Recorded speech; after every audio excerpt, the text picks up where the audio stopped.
Hello, everyone. Welcome to Switchcraft, the Fingerboard podcast.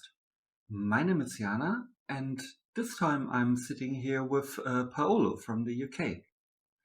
Introduce yourself. Hello, everyone. This is Paolo from X Rams. Nice speaking to you all, and nice being here with Jana.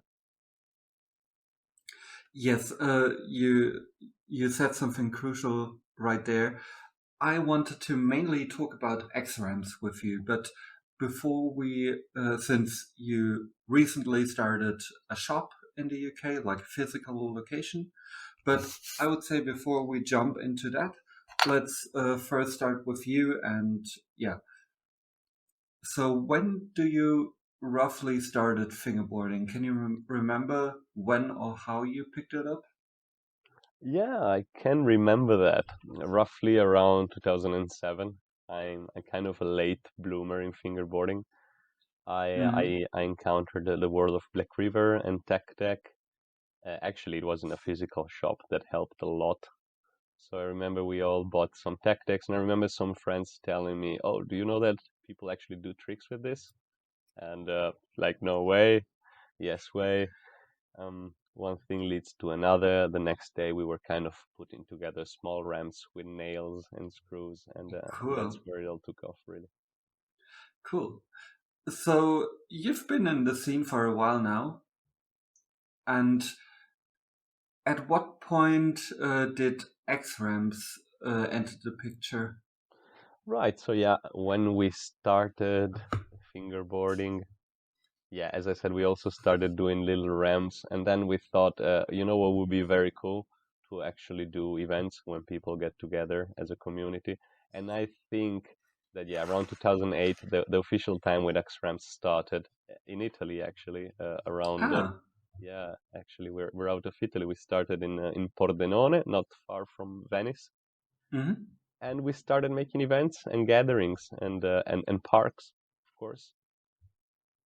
I think that was it. I think that was the official time. We kind of committed to start doing events and gatherings, and people kind of enjoyed it. cool. I actually bought my first tech deck in Italy as well, or I think Oh that was wow! my first one in Bolzano. In Bolzano, okay. Can I Yeah. ask, was that in a Sportler shop? No, not in that one. Even though I used to visit that shop a lot, and Okay. when they had a Black River Park, it was the best day ever. Yeah, I was so Um, curious about it when you said it. Okay, cool. yeah, yeah, no, but in a like skate shop, and it wasn't that far away from that Sportler shop, like maybe like two streets, like in a bit of a back alley. Yeah, very small skate shop, but yeah, Okay, nice, very nice.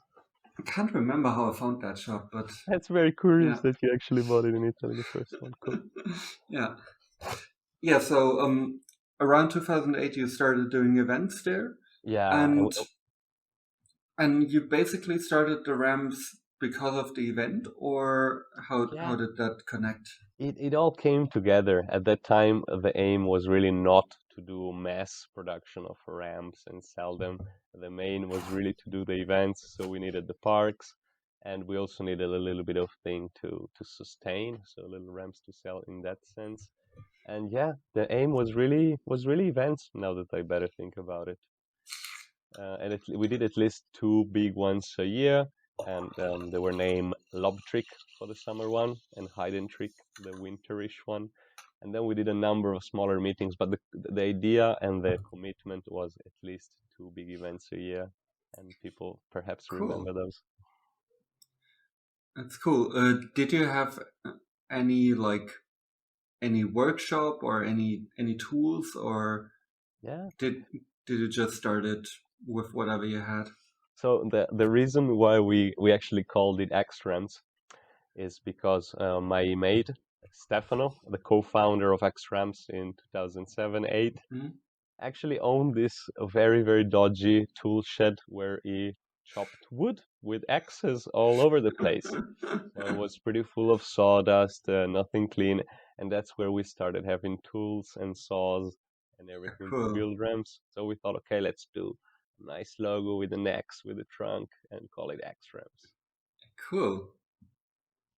Yeah, I built my first ramps in a like very small, like in our house we had like, it was technically a workshop room, but it was so tiny and no one other than me used it. Like my dad had a bunch of tools there for fixing stuff in the house, but yeah, I was mainly the only person using that space, and it was like always also like littered in dust and yeah. But it worked, right? Yes. And I learned a bunch of stuff about making things. Very good. Yeah, we were lucky to have that space. It Mm, served us as a little bit of a, yeah, not only the space where we met and chilled, but also where we did this lovely parks in the beginning. It was very yeah. fun. Yeah, now I would kill for a place where I can actually do work that's not in my living room. Oh, and here in London now I do live in London now, and it's terrible. The whole idea of finding a space is not easy, was not easy Hmm. before we jump on that, and yeah. So yeah, I would kill for a better space with woodwork and tools right now too. Yeah, Maybe same. we can kill together if you want. Yeah, no. Yeah. If you find the right person to kill. Yeah. Yeah, because currently I do have a workbench in my living room, and like the whole floor in front of it is littered with like acrylic, uh, like drops of acrylic colors on the floor, drops of cement, drops of concrete, like all the things I work with have somehow ended up on the floor eventually. So I think once I move, I have to rip out the whole floor and replace it. For us now, it started with tools and sawdust, and now it's we don't know where to put our stock. We don't know where to put our the paperwork. We don't know where to put our the video equipment. So Mm, there's always something. yeah, I can imagine.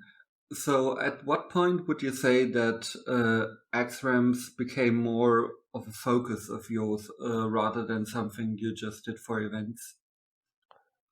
It's very recent. So a very short story of X-Ramps between 2007 and 13, maybe 15. We do lots of events. We work with different partners. We grow kind of bigger, but it was still always just a collective of friends promoting fingerboarding and doing nothing more than that. Never even aiming at making $1, Mm, or never aiming at doing more than promoting fingerboarding itself.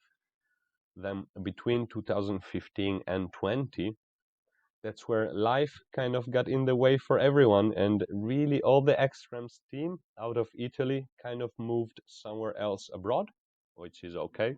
mm, And we kind of stopped doing anything really for a good 4 or 5 years.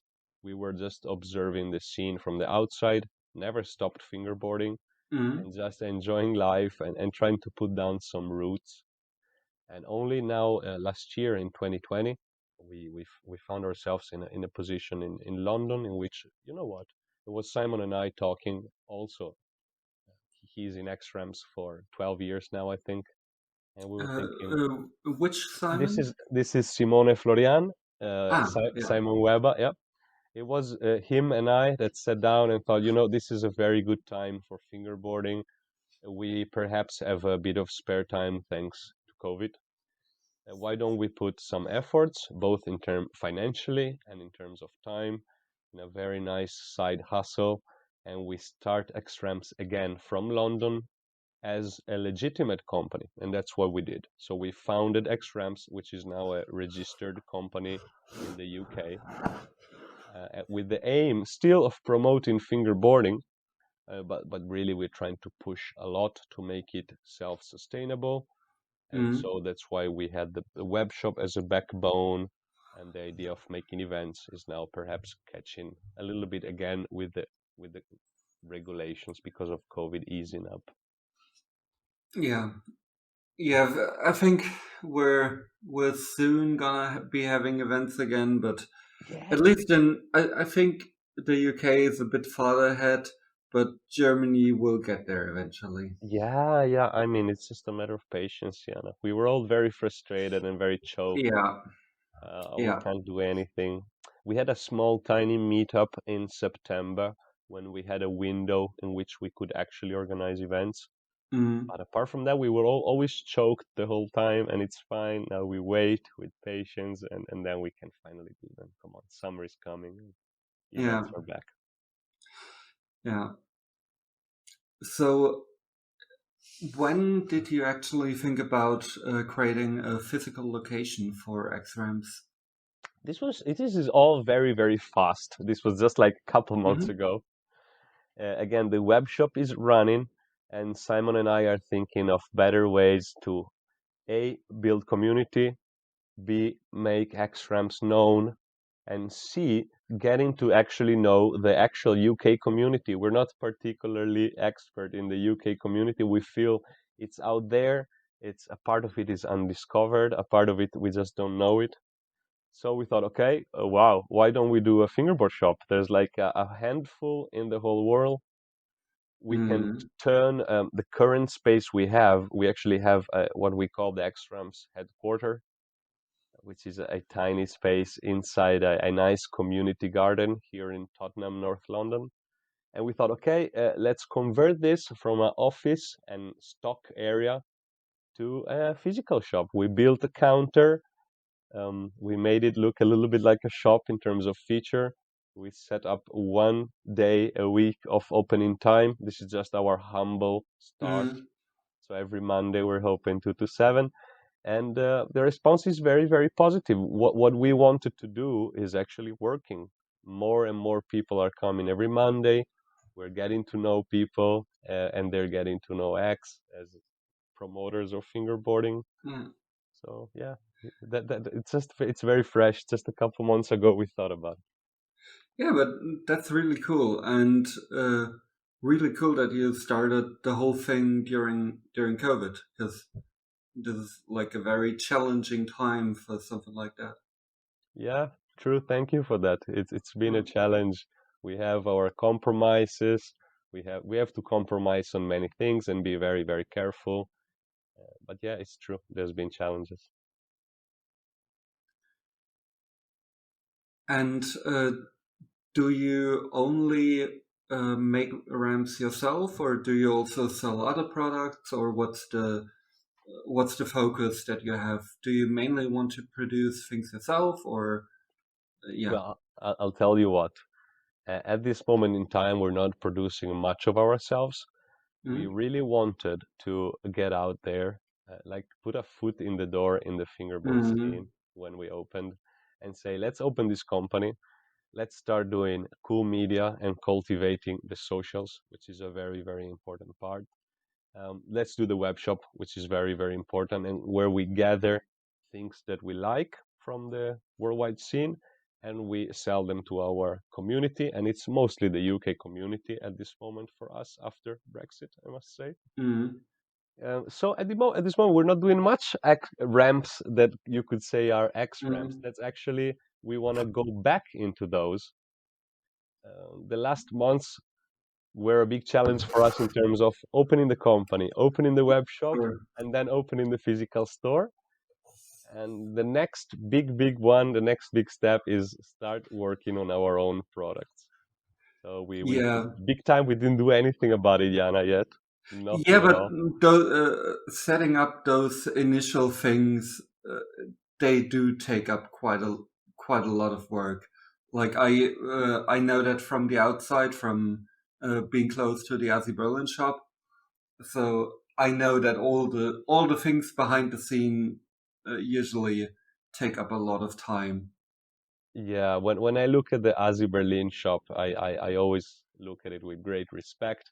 Every time they come up with something new, I think, oh, they are also running a lot of stuff on the back that people just don't think about. It Mm, just goes for understood. But having an actual company that is running, paying taxes, a regular yeah, space, as we do now.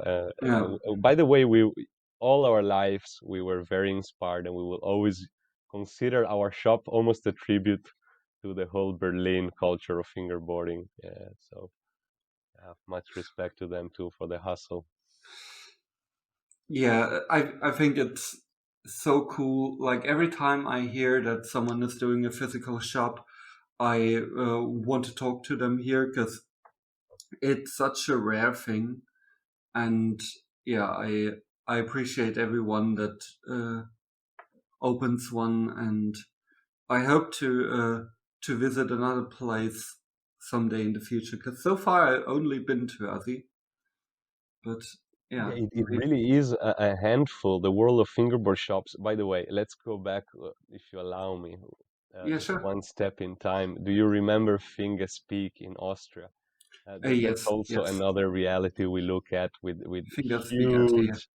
huge nostalgia and respect as well. So I think, as you just said now, I think that fingerboard shops, physical ones, are something a little special. And Mm, we've seen this from the first Monday we opened. Yeah, people come in and they come in for, to fingerboard together, first of all, not necessarily to CX and X ramps. They come in mm, so they can meet other fingerboarders, which is yeah, absolutely epic. And yeah. then they also have that point of reference. It's like going to a skate shop. You know that Simon and I will be there, even if you need just a nut, or if you need some help, if you need an advice on something. Mm, It's cool. I mean, I would have liked it if I was younger to have something like this nearby home. So I hope we're yeah, doing it right. same. Yeah, growing up, I never had a session with anyone outside of events, or like a handful of times, and because no one lived close to where I grew up. And nowadays, I'm so used to just hitting up friends and having a session together. Because in Berlin, we have quite an active scene, and we're like a like we're like four or five friends who usually meet at the Aussie shop, who are like very close all together, and we meet up a lot of times. I mean, nowadays it's a bit less, but I'm hopefully having a session tomorrow with one of those on my new park. Because Very nice. yeah, having sessions with other people is so much more fun. Like it's a completely different thing, and when you're able to provide that to other people, that's something I really highly appreciate. It makes all the difference. It really does. Yeah. And we've even seen this. Well, there's a tight small group of guys that come to the shop quite regularly, and we're starting kind of seeing them as the shop guys, we can call them. It's Yeah. good. I can Yeah. even call some by name. I'm sure they will be happy to be quoted. And there's James, Stoom PFB, and there's Jake, Atmospheric Enjoyment, of course Joe and Dan. And these guys, it's very cool. They even after closing time, we have the feeling that their own relations are growing, and they Mm. they talk to each other. They say, "Oh, thank you for today's session. See you next time." It's really touching. I would say it's pretty cool. Yeah, I became good friends to like our shop crew in Berlin. Like some of those I now count as my closest friends, and only met them through hanging out in the shop all day or after work. The shop crew in Berlin is so cool. Yeah, It's so tight, and you really get to see what a few years of building up the community does yeah, to a place like a shop. And and again, we're just so inspired. We would like to, if we manage to do 1/10 of what they did, uh, we are very, very happy. and also like on a personal level, you improve so much if you hang out with other people who are better than you all the time. And when like I still remember one time where I played a game of skate at a shop, and it was one of those evenings where everyone was there, and we were playing a flat ground game of skate with like 8 people, and I won that one. And after winning, I I looked up and had this like sudden realization where I was like, okay, Berlinwood team rider, Berlinwood. Everyone other than me was a Berlinwood team rider. Yeah, but And you're a I'm, Berlin rider, though. Proper yeah, Berlin rider. yes, but I'm like, I'm not saying that I'm better than all of those Berlinwood riders. It was more like uh, the level of people that just happen to be at the shop every day is so high, and you learn so much from hanging out with all those people. And if you're able to cultivate that in other countries or in other cities for other communities, I think that's something that helps people on a personal level by developing relationships with other people who like the same thing, and on a, like, let's say, technical level, helps people improve at what they like doing. Very true. I agree very much. Yeah, and I think the scenes, like the local scenes, have suffered a bit ever since the movement to Instagram. Because Yeah, I very remember much. back in the day when it was all forum based, like I could probably name you uh, where most of the riders of that day lived. Like I like for most people that were regularly active in the forums, I could probably tell you, oh yeah, that guy is from the north of Germany.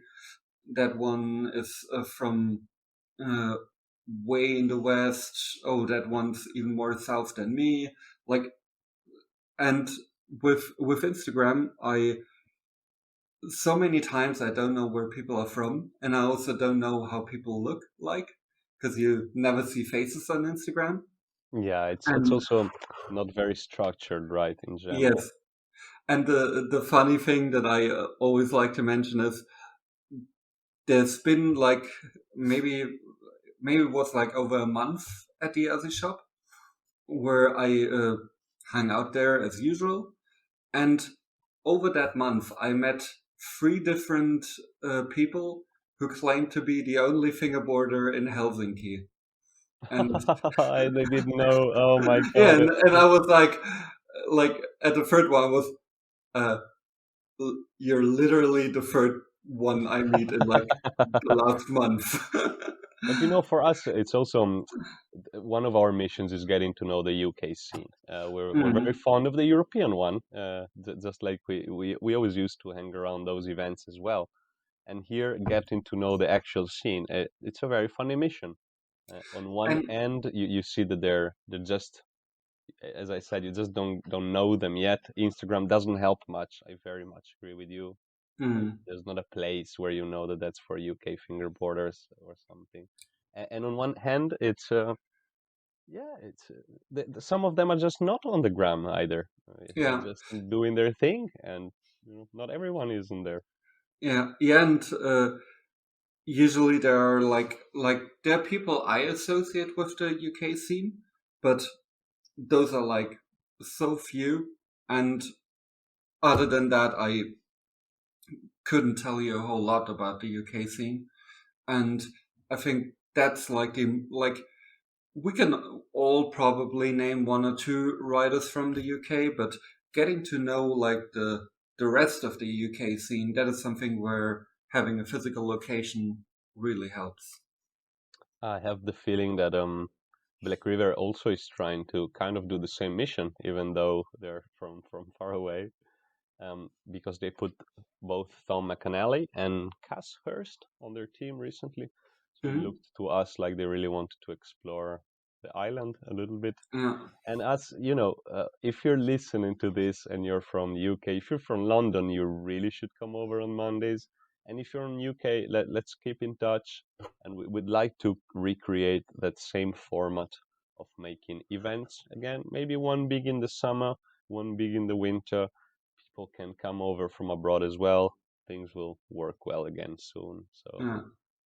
and the space we got also, I should mention, it's in an area of London called Tottenham Hale, and it's very well connected to many airports and many different areas of the city. So We were very lucky to find it there. No big merits in that. We were just extremely Mm. lucky to find our space and open our shop in such a good knot. And I'll tell you, we're literally 35 minutes from Stansted Airport. So again, Oh, cool. when they let us do so, Yeah. you're all very, very welcome to come over. And Do you know if you want to do your events in that location, or uh, do you need to go somewhere bigger we are considering all for events? possibilities. But again, there's a big amount of luck in the location we found. We are Mm. inside a place called Grow Tottenham, and the name says a lot. And this is a community garden where other projects happen, such as there's a veggie garden, there's a kiln, there's pottery and DJing. And Cool. this place actually Sounds like a welcomes really cool place. it's a pretty cool place. I can't stress this enough, and there's big potential to make events there. Really, in the summer, I can even see a lot of the outdoor areas being used. We're doing it right now with the shop Mm. every Monday already, and in the winter, there's also a big indoor area with bar and toilets. So Oh, yeah, cool. big potential, really. Yeah, having a location is like the biggest step towards making successful events. Like even in Berlin, we never have like a good big location where we can do events. I don't know if you've been to the other contests. Yeah, Uh, I'm not sure if that happens at Cassiopeia area as yeah, well. yes, Yeah, yeah, yes, yeah. they It's do. like Battle at the Herricks, basically. Yeah. Yes, and I mean, I like the Cassiopeia, but it's not that big, and it's not that well suited for events. So yeah, finding a location where you can do stuff is like one of the biggest Yeah, steps. I know what you mean. To me, Cassiopeia still comes with a massive nostalgia and kind of its special vibe to it. So Yeah, and again, I think that's the main reason why it's still the location of choice. If it's still there after this whole thing, because I know that Cassiopeia struggled for a bit, uh-huh. and a lot of like so many bars in Berlin have closed down, and nobody knows which bar will be open once everything gets back to normal. I will once again allow myself a comparison, and I'll be very honest. The area where we are kind of looks very Cassiopeia-ish. I try to Mhm. tell this to people to describe it a little bit. Yeah, So it's so a very, bit alternative, bit very, yeah, yeah, yeah. Same type of vibe, let's say. yeah, yeah. Sounds like you got a good thing going there. If we manage to push this and if we manage to get the right support from the place, we are really there's a little bit of luck involved, but there's a lot of Yeah, our sure, effort involved, and we sure. think there's big potential. So yeah, that was a good question. Really, Yeah. it's there. It's right there. We have the shop and the event area, and all in the same spot. It's cool. Um, if you don't mind, I would now jump over into the rapid fire questions. Wow. Do I need to wear a vest or something? No. Okay. Um, those uh, those are cold rapid fire, but I usually I'm the one dragging them out, so don't feel bad if you take a bit longer to answer it, for answering one of those questions.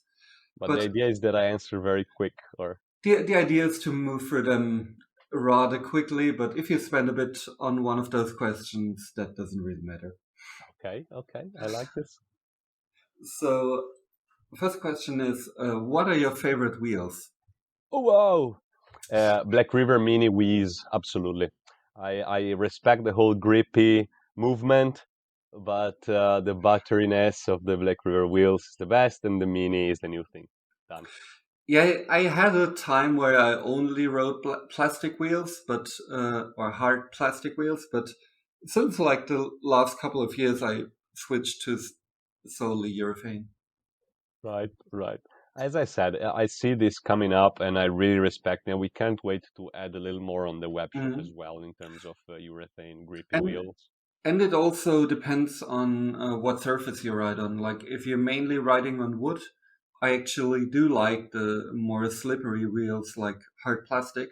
But yeah, if you're riding on other surfaces, I prefer your thing much Thank you. more. That's a And very good point too. Natural wood, yeah, I think natural wood and Black River wheels goes very well together. Yeah, true. exactly, and like uh, more concrete stuff, I usually prefer to have a bit more grip. And since I built my new park completely out of concrete, that is like my go-to thing Sure, sure thing. that I ride. What's your favorite deck and shape? Ooh, for life, low pro, family shape. Oh, I am the, very monogamist on this. I know that I'm talking about a myth of the past, but we all always hope and have our biggest love for Coral, Andre Coral, and hoping he will go back with low pro. I mean, And he still does some decks for his riders, yeah, which are you sweet. sometimes hear rumors like There's lots of I still rumors. haven't Yeah, I still haven't given up hope. no one has. But as I said, he's cool enough to keep doing decks for his riders, the big low pro family bunch.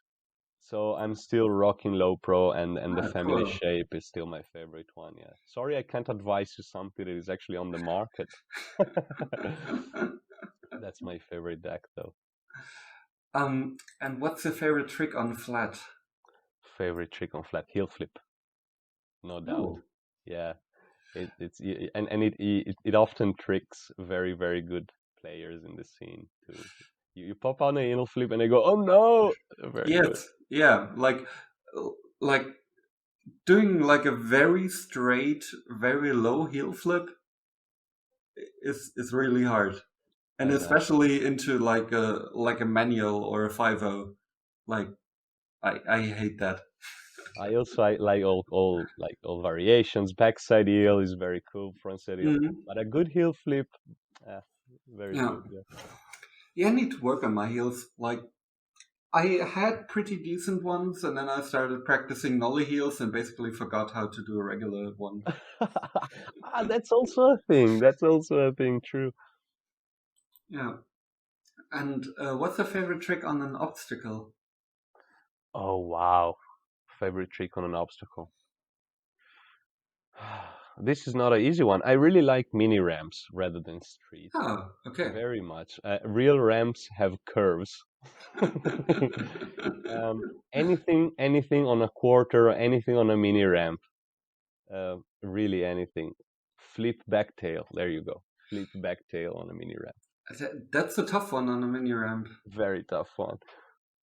Yeah, back in the day, I only rode transition, but yeah, ever since I came back, I I can't do anything in transition now. We're when you come to the shop, there's not many ramps that are available to the public right now. There's the whole flat area, of course, and then you Mm, will find our version of the mini ramp. It's mm, our replica of the Black River mini ramp with some different features, and mm. then a big, nice, what we call the spine wave, which is this nice mini Ah, ramp yeah, with a spine in the middle and a yeah, I've seen wave that on the one. opposite side. Yeah, So I don't know. We kind of bringing the transition back as well. We yeah, like it, and we nice, try. nice. What's your favorite song? Song Yeah, right now. right now, right now. Oh gosh, no. Why did you ask me this, Yana? This is a very hard one. Okay, I tell you one, but I'm gonna have to find it. Can I have literally 10 seconds Yeah, sure, sure. to put a counter on? Um, because I really like this song and I don't know who is it from, and I want to suggest this to everyone. Oh, come on. I'm sure you're gonna have to put a cut on I, here.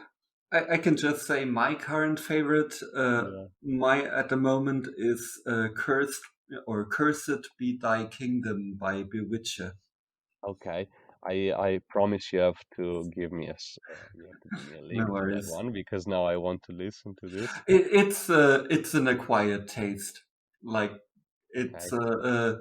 it's a subgenre of metal called either black and roll or speed metal. I prefer black and roll because it's a cool name. Okay. It's basically not sure if you're familiar with Motorhead. It's Yeah, a bas- little bit. Yeah. it's basically like Motorhead singing about Satan. That's basically the genre, That's your and I listen to so many bands of that genre. that's And your favorite song at the moment, you're at saying. the moment, yeah, it's a like they just released that album, and it's a really cool album, and that's Okay. the title track. What did you say the artist was again? I'm very curious. Bewitcher. Bewitcher. Okay, from the Switchcraft to Bewitcher, of course. Yeah, Right. I mean, Okay. there's a reason why the Switchcraft logo is a bit like metal inspired. Ah, nice. Yeah, true. Okay, I took my time. I'm very sorry, but I'm here, and this is gonna be worth. I'm telling you. My song of the moment is from an artist called Obscure, and Hmm. it's called Bayside, and it comes with this crazy 90s vibe, even though it's a song from 2021. Okay, So it really struck my head because of that. I thought it was, oh my God, the 90s are totally back. No, it's very new productions. So Obscure Bayside. cool. Yeah, I love songs that sound like they were made 30 years ago. Yeah, true. As people are still on it, so Yeah. Um, what's your favorite obstacle? a Pocket Mini, not Ugh, necessarily the one from Black River. Any Pocket Mini that I can have on my lap. ugh, I can't write that. You Like cannot. it's way too tiny. I've been talking about this way too often recently with everyone. Pocket Mini is the thing, is the thing. I have it around. You can have it on your lap. You can have your little special mental isolation session on a sofa or something. I really like Yeah, I can see it, but I come from the days of the Big Mama. it. Uh, Yeah, that like if I want to write transition, I much rather prefer something substantial. substantial. No, as I said, I like the portability. I like Yeah, that you can sit somewhere and have it like a laptop and yeah, just makes sense. lose yourself in it completely. Outdoor or indoor fingerboarding? Outdoor forever. Indoor should be legally forbidden. Sorry. No, I'm being exaggerated. Outdoor is Yeah, much better, always. yeah, It's also much more pleasant to see on a video. Everyone knows that. Come on. that's true. And but also, I think with outdoor videos, it's hard to judge how hard something is. Like, I think you need to have ridden a bunch of outdoor to actually know that, like, just a kickflip manual is much harder on like Oh, something you so find much in the harder. You're wild. right. And yeah, this also goes together with the fact that everyone is getting so technical, I think. I don't know if you agree with me. Mhm. People are getting very much better at filming as well, and they're into showing very much what they can do. And I Yeah. understand that the comfort of your desk and your room will always be probably the best scenario for that. You really can Mhm. crack that crazy nollie inward heel nose grind with some crazy flip out. But Yeah. as you say, the flip manual done on a six spot outside, yeah, you need to Yeah. appreciate. You're right, but it will have that special magic. Yeah. And you and it always hurts. Like riding outdoor, you always have back pain or have scuffed up knees or Yeah, the hands, yeah, just yeah. yeah. Anyway, some stupid position. Anyway, some Yeah. degrading position. Yeah, like I remember one outdoor session that I filmed with a bunch of friends, and like the hardest part of the trick was riding out because I basically had to stand straight and land like at my feet and like between my legs, Yeah. and it was like from a waist high up until to my feet, and like just riding out was the worst. It always comes with some special handicap, fingerboarding outside, but it's such a reward then. Yeah. Do you prefer concrete, wood, or granite? Oh wow. Yeah, I'm also in this in the concrete thing very much. Yeah, concrete is the thing. Nollie, switch, regular, or fakie? Wow. I cover regular much better, so I go with regular. Do you have any hobbies outside of fingerboarding? Yeah, yeah, I do. I do. I like slackline and I like Hmm. bouldering from some time. I used to be very much into slackline, but I stopped a couple of years ago. Oh wow, why did you? Um, yeah, I mainly did it together with a friend, and because she worked at Gibbon Oh yeah, previously, oh and yeah, because okay, of that, we were friends with all the Gibbon people, okay. and had like private sessions and like gyms with all the World Cup people, and uh, yeah, so I hated setting up a line alone in a park because I always felt Ah, awkward having people come to me. isn't it like And fingerboarding kind of? I yeah, mean, but it's even like since it is that big, you can see it from much farther away, I see. Okay, it's a and little more uh, awkward. Yeah. and also I was super scared of hurting myself. Like Right, I could do some tricks, but like some tricks I just couldn't do on a like normal ground because I right. yeah was so scared. I think that really this connects very well with what we said about fingerboarding. Of course, you can fingerboard alone all your life, but when I fingerboard alone, I get really unmotivated. Like I'm gonna be Yeah. honest. And with slackline, I'm also lucky to have some friends and to share this passion. I think it really goes together with that. Yeah, And absolutely. Like when I had my friends around and we would meet at the park like pretty much every day, and were like three people that were really into it, and or maybe even four or five. Like you always had someone to go with you.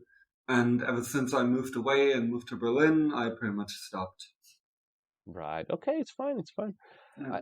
Okay, so I was saying I also got bouldering a little bit here in London. I'm lucky to have some closed gyms, and I find bouldering very funny. And this is how I actually keep a little bit kind of healthy, really, because if it was Mm. for fingerboarding, otherwise it wouldn't work. So yeah, Yeah, I go with these two, slackline and bouldering. yeah, cool. Are two hobbies that I also really like myself. But yeah, bouldering is a bit out of the question ever since I busted my elbow.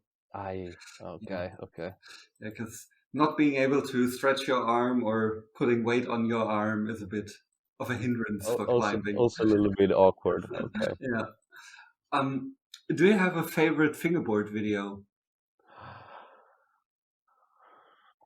Yes, I do. Yes, I do. Is that session from 2012 at Harry's place? Which do you Where know who was in there? literally everyone is in there. Was it the one Mitko with Kanev is in there, and Dani Komuti is in there, and Mike and Jay Linehan is in there, and yeah, everyone and is Elias squeezed into and his yeah, super tiny room, and this huge marble table. What is it? uh, The Herrick's sessions yeah, number something? yeah. Yeah, I remember exactly what video you mean. Yeah, yeah. I don't Yeah. think it has a specific title, and No, you do remember, so yeah, yeah.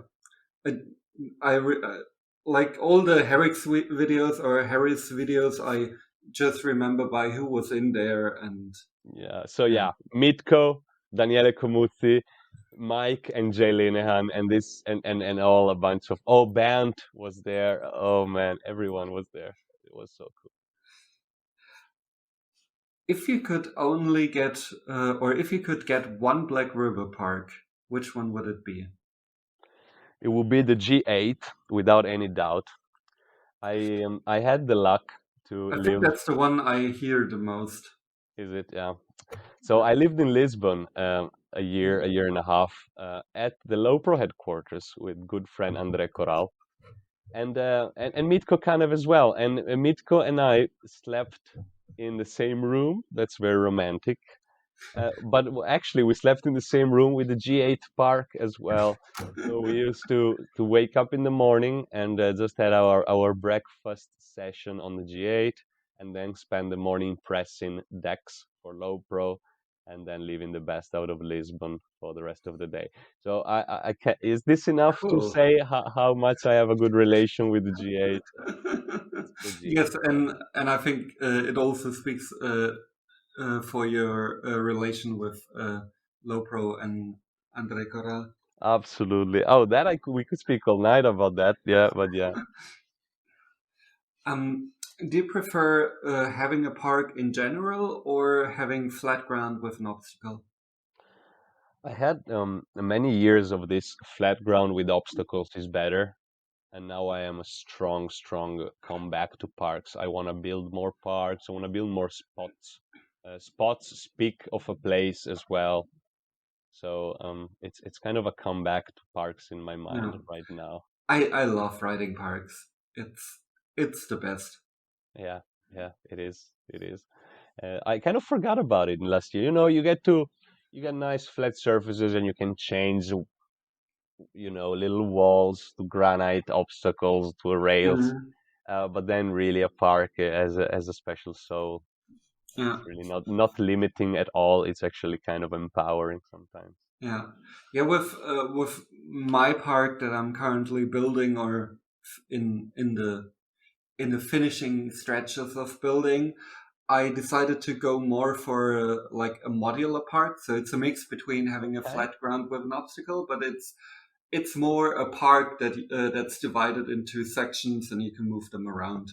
Because Okay. it's Okay. not really like ramps, because a bunch of the, let's call them ramps, are just like big platforms and big flats in various levels of height. And yeah, Okay. Okay. So I, it's a I compromise. You tried to find a yeah, compromise, didn't you? exactly. Because I before that I used to have a park for the last 3 years, and I liked it, but I never had a place to just set up an obstacle in flat.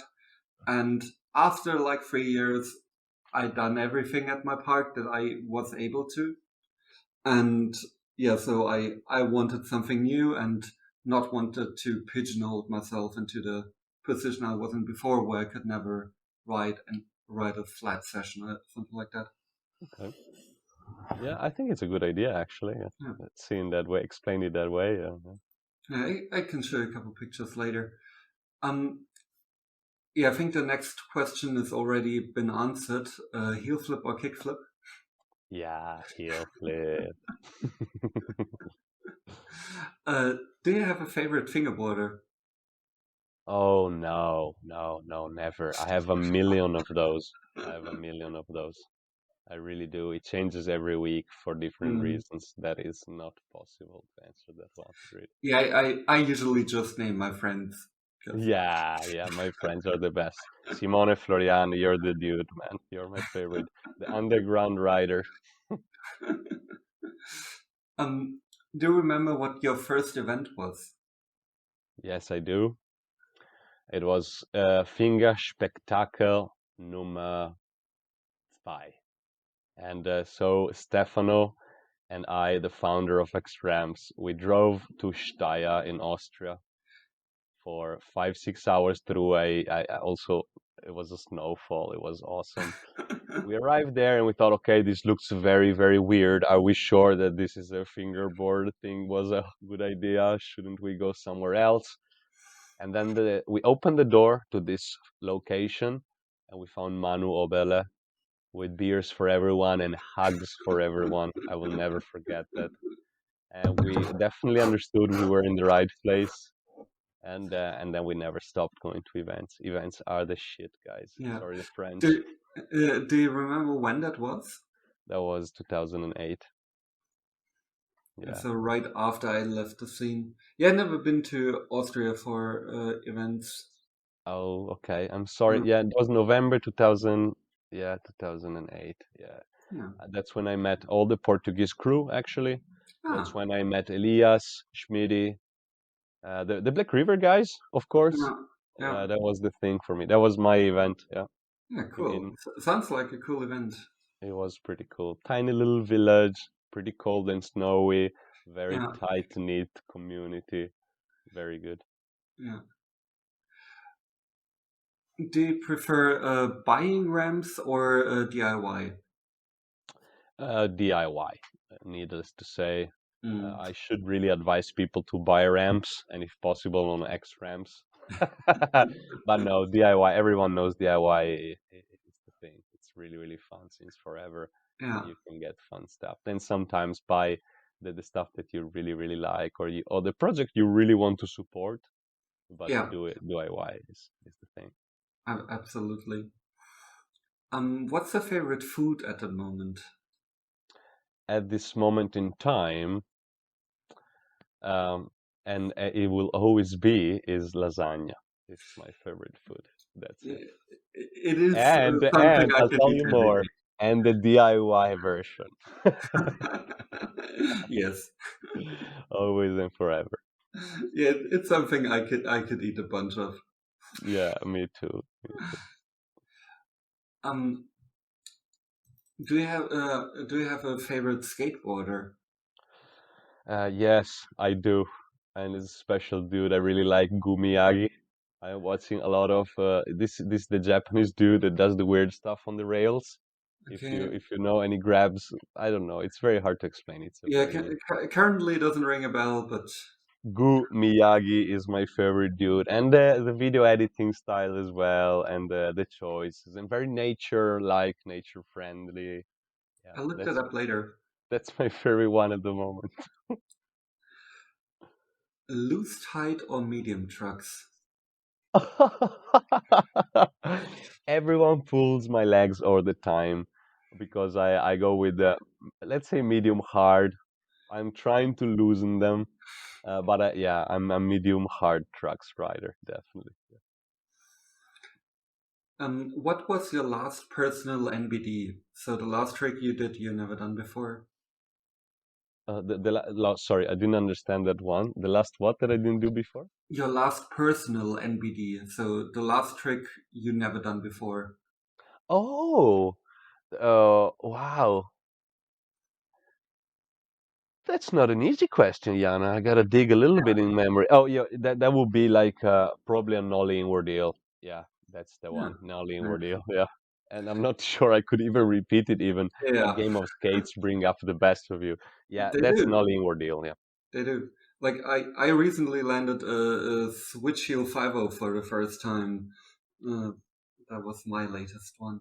So I guess sweet shields and nollie hears, even for the dinosaurs of the scene, are always very hard. I don't know. Yeah, Nollie and heel and sweet shield. I was never able to do one into a grind before, and Oh. that was the first time I actually Now got you into got it. it down. Very nice. Yeah, But the younger generations are so much into sweet heels and nollie heels. yeah, Everyone like is landing everything all the time.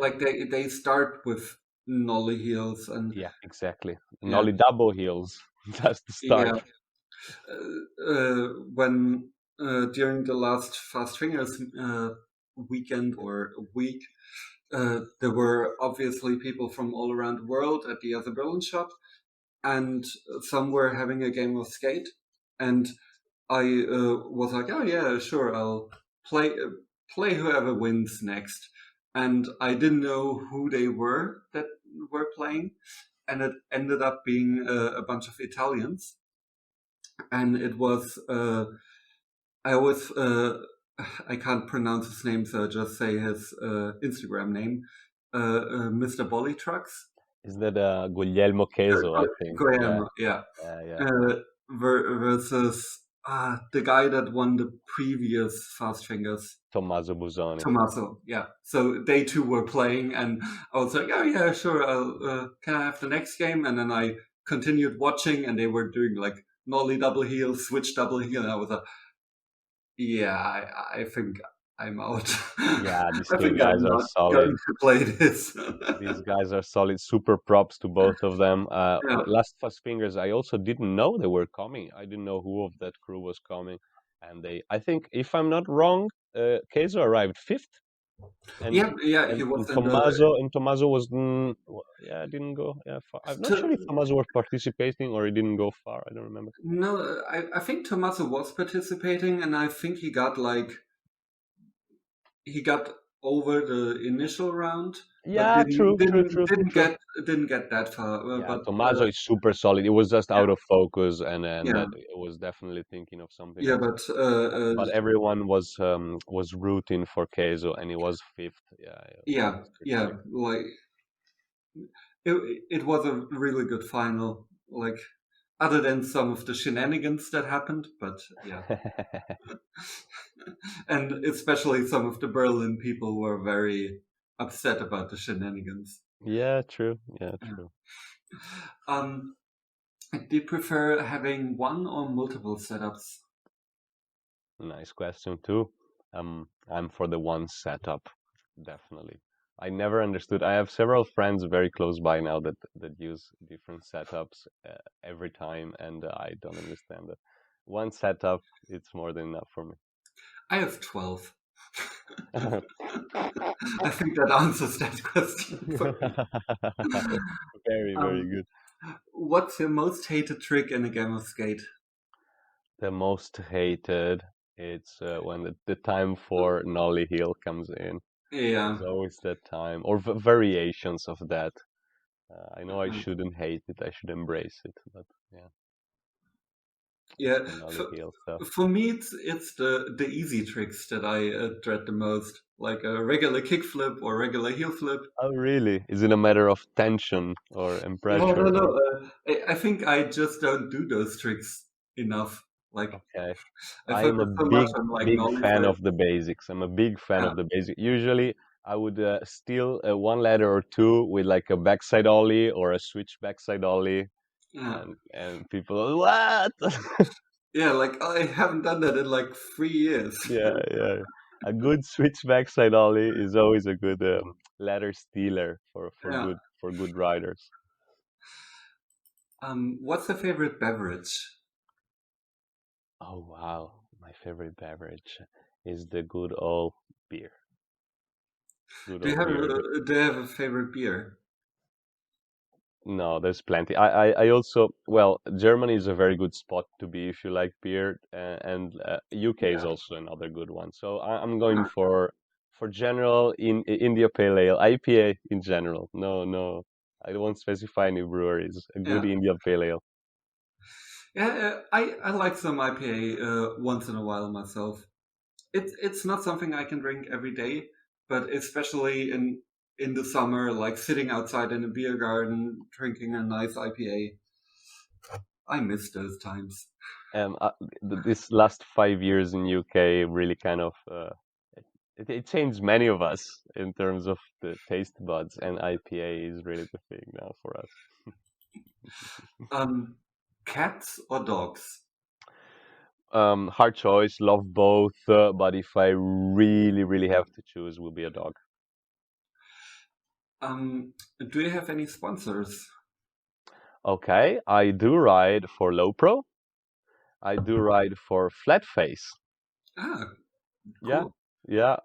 Everyone tends to remember, myself included. I ride for flat face since 2010. Got in the That's a team long time. together with my mate Daniele Commosi. It was good times. So yeah, these are my sponsors. Cool. 32 or 34 millimeters? Why not 29? Sorry. No, 32, 32 is good. I'm riding 32, but I support the 29 crew still. I know like one guy who rides 29 or two. Inputs? No, Julian Bono. Ah, really? Komutzi as well? Ah, I rode. I mean, I'm still in a transition period, but I really like 29s, and nah, 34 is too much, and people ride 36 nowadays. yeah, yeah. That's also too much for me. Do you have any dream sponsors? Um, wow, do I? Yes, but not from the fingerboard world. I want fingerboard to become bigger than it is. I don't need any fingerboard sponsors. I want other realities to step into the game of fingerboarding. This will maybe sound very commercial and very, I don't know, to many, not particularly Mm, community or so, but I think that other companies need to step into fingerboarding, whether they are mm, from the skate world or from the world of events or from the world of some things that are closer to people. So you know what's my dream sponsor? Vans, something like that. Mm. Yeah, really. Yeah, and For fingerboarding. I remember back in the day, Black River did have some like cooperations with other big companies. Like they did the Stabilo sessions, which is like a Oh, I do company that remember that. Yeah, does, yeah, Stabilo does like pens yeah, and stationary. Yeah. yeah, and also they in actually in the spot we were talking about earlier, the Sportler in Bozen, they had the Black River Park with all the Nokia stickers, and the whole park was littered in Nokia advertising. Some people find it silly, but I really like when fingerboard goes out of the fingerboard world and gets in touch with the bigger world. And Mhm. I will tell you more. Not many people know, but as X-Rams in Italy, we also did some works with bigger realities. We worked with Walt Disney. We actually Oh, went on the Mickey Mouse magazine for cool, fingerboarding, and cool. we did a couple events for Walt Disney, and we did an event for Vans as well. We opened a shop in Milan for them, and that was very special, not just for us in terms of our exposition, but Mhm. just putting fingerboard in a nice place where people are having fun and they get to see this was really, really, really priceless. So that's my Yeah, thing. that I sounds like when, really cool. yeah, I like when other things look at us. Yeah, Yeah, always looking into that, you know. yeah. Um, do you have a favorite Instagram follow? So an account that you like seeing new content of the most? So that I do like seeing the content, right? Yes, yes. Oh, well, that's also very hard to pick one. Could be anything. Like You probably know this when you ask this question. yeah. Um, wow. I don't have a favorite one. I like all the stuff from the communities around from UK, Italy, and German community, and the Portuguese one. It's very hard. I won't pick an Instagram account. Very Okay. hard. I like what the whole scene is doing right now. It's epic. It's so inspiring, and the feed is just ever so inspiring. Then you will hate my very last question because Why? my last question is always, do you have a favorite overall company? And it can't be X-Rams, right? It can be if you want to. um, it is X-Rams, my favorite company. I wish all the very, very best. They got the best ideas. They're into community, into green, into eco stuff. They're very small. They're very underdogs. So I will go with this card, Jana. It's not a hard question. My favorite company is definitely X-Rams. And I mean that makes sense because there's probably a lot of things that go into creating a company. So yeah, Yeah, it we're very, definitely very makes sense. small, but inside there's a lot happening, just as you say. Yeah. Is there anything else you want to shout out or anything else you want to mention? Uh, yes, I will take this occasion. Well, first of all, big, big thank you. And there's a person missing next to me, and that's Simone Florian, as I mentioned him already a couple times. Mm, But Simon is 50% of X Rams at the moment. It's me and him behind. I always take the kind of the role of the PR, so to speak. I always put the face on front of things. I'm happy to mm, do so. But Simone is doing crazy things, and we've been sharing this adventure uh, very, very tightly. So he's not speaking here, but he's right here with us. So the big, big shout out to him for being what he is and what doing what he does every time. And the other one, I already kind of did a little segue into it, but big shout out to the whole worldwide scene. It's very hard for maybe older generations like me to understand the structure of it from the Instagram. Very, very hard mm, to pick yeah, the mood of it. But once you start getting it, you start getting attention to some people, and it's crazy. What's happening right now is just really, really crazy. It's a very good year for fingerboarding. Shout out to everyone that is having a deck and doing something with it. To yeah. everyone, really. Yeah, I hope to see like, or I think that in a couple of years we will have this like whole generation of COVID fingerboarders that either picked it up again or started during this pandemic. I like this. I didn't think of it. Yeah, true. The COVID fingerboards. They picked it back up or they started. That's true. That's Yeah, true. yeah, because I met a bunch of them online already. Yeah, Also, do I still have space for thanks? sure, Can I? sure, sure. The whole X-Rams team, a bunch of guys that were also far from fingerboarding for some years. Everyone is coming back to it right now. So thanks to them, to each and every one of them for supporting us. Thanks to the shop guys, as we introduced them, the guys that come to the Yeah. shop every Monday and are building the new North London community. Um, and yeah, thanks to everyone fingerboarding, guys. It's crazy good year. That's really cool to hear. And I think that's a good place to end.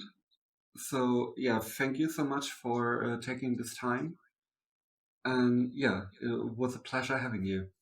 Thanks to you, Jana. The space has been great. I hope the absolute best for Switchcraft. You got Thank uh, you. you got really really cool people in the previous episodes. I hope people will check it out in depth. Yeah, And thank and you. all the best to you and thank you for your time. Yeah, and one day I hopefully can visit you Oh, in you are London. absolutely welcome with open arms, and it's more of a when, really. Let's not leave Yes, hope on the side. I'm sure we can make it happen. Come on, no worries. absolutely. Okay, so thank you everyone for listening, and you'll catch me in the next episode. Bye.